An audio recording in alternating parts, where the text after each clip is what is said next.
অন্য আয়াতে বলছেন কুল্লু নাফসিন যায়িকাতুল মাউত, তোমার মৃত্যু হবে, সকলের মৃত্যু হবে, মৃত্যুর থেকে কেউ বাঁচতে পারবে না। এইটুক বলে যদি আল্লাহ শেষ করতেন তাহলে আর কোনো সমস্যা হইতো না, যে মৃত্যু পর্যন্ত শেষ, আর কোনো সমস্যা নাই। কিন্তু তারপরে বলছে ওয়া ইন্নামা তুওয়াফাউনা উজুরাকুম ইয়াওমাল কিয়ামাহ ফামান যুহজিহা আনিন নার ওয়া উদখিলাল জান্নাতা ফাকাদ ফাজ। তারপরে কি বললো? যদি খালি একটু বলতেন যে মৃত্যু শেষ, এই পর্যন্ত না, কিয়ামতের দিন ভালো কাজের প্রতিদান দেওয়া হবে, খারাপ কাজের প্রতিদান দেওয়া হবে, হিসাব নেওয়া হবে।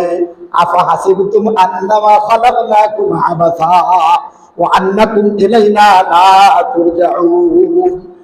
খালি কি তোমাকে লুডো খেলবা, ফেসবুক দেখবা, মোবাইল দেখবা, আর সুদে টাকা লাগাবা, আর চা খাবা ল্যাংটা হইয়া, এই জন্য পাঠাইছে? না, তোমার তো আল্লাহর সামনে দাঁড়াইতে হবে, অনেক তো সৃষ্টি করে নাই, তোমার হিসাব দিতে হবে। ফামান যুহজিহা আনিন নার ওয়া উদখিলাল জান্নাতা ফাকাদ ফাজ। কিয়ামতের দিন তাকে বলা হবে জাহান্নামের খাতা থেকে তোমার নামটা কেটে দেওয়া হয়েছে, জাহান্নাম থেকে তোমাকে মুক্তি দেওয়া হয়েছে, জান্নাতে যাওয়ার কি করা হয়েছে? হুকুম দেওয়া হয়েছে। সেই সাকসেস, তার মতো আর সফল কাম কেউ হইতে পারবে না। তাহলে আমার তো একটা হিসাব আছে নাকি? আজকে আমি দুইটা জিনিস বললাম ইসলামের উপর থাকার জন্য।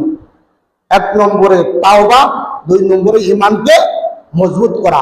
ঈমান কিভাবে মজবুত হবে?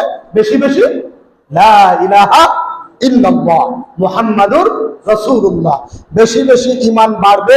ওইখানে ঘন ঘন যে চা খাইলে এইখানে নামাজ হবে, আর আমি 70-80টা চা দিবি, ঈমান বাড়তে থাকবে। মানুষ অবাক হয়ে যায়, কয় সেকেন্ড লাগে মৃত্যুবরণ করতে। আপনি শুনতে পারেন না আমি মারা গেছি রাস্তায়? আমি শুনতে পারলে কালকে ভাই মারা গেছে, এখানে নামাজ পড়তো, সে মারা গেছে।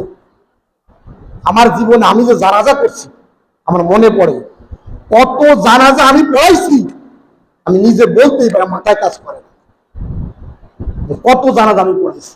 কিন্তু আমার জানাজাটা আমি প্রায় দ্বারা বলতাম, আমার জানাজাটা হবে কিনা তাও আমি জানি না। কেন? আমার কপালে এমন হইল, নদীর বুকে চলে গেলাম, আমার লাশ আর জীবনে কেউ খুঁজে পেল না। অথবা মাছের পেটে চলে গেলাম, অথবা আগুনের বুকে চলে গেলাম, পুড়ে দিলে ছাই হয়ে গেলাম, আমার কেউ আর খুঁজে পেল না।